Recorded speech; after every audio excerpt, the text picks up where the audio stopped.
তরুণ pacer Nahid রানার গতি আর opener Tanzid Hasan তামিমের batting তাণ্ডবে 209 বল হাতে রেখে 8 উইকেটের দাপুটে জয় পেল বাংলাদেশ।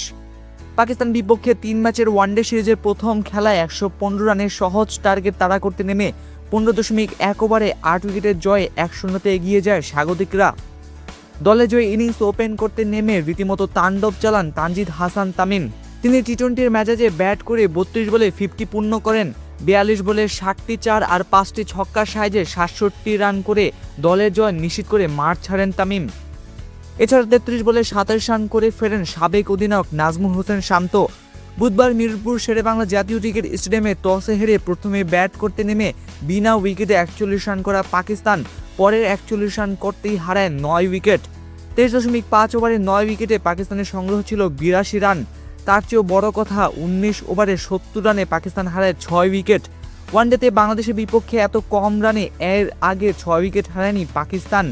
আজ 70 রানে 6 উইকেট হারানোর বাজে নজির গড়ে শাহিন শাহ আফ্রিদির নেতৃত্বাধীন পাকিস্তান। এদিন তরুণ পেস বোলার নাহিদ রানার গতির মুখে পড়ে 30.4 ওভারে 114 রানেই অল আউট হয় পাকিস্তান। দলের হয়ে মিডল অর্ডার ব্যাটসম্যান ফাহিম আশরার 47 বলে 6টি চার আর 1 ছক্কায় সর্বোচ্চ 37 রান করেন। নাহিদ রানা 7 ওভারে 25 রানে ক্যারিয়ার সেরা 5 উইকেট শিকার করেন। 10 ওভারে 29 রানে 3 উইকেট নেন অধিনায়ক মেহেদী হাসান মিরাজ।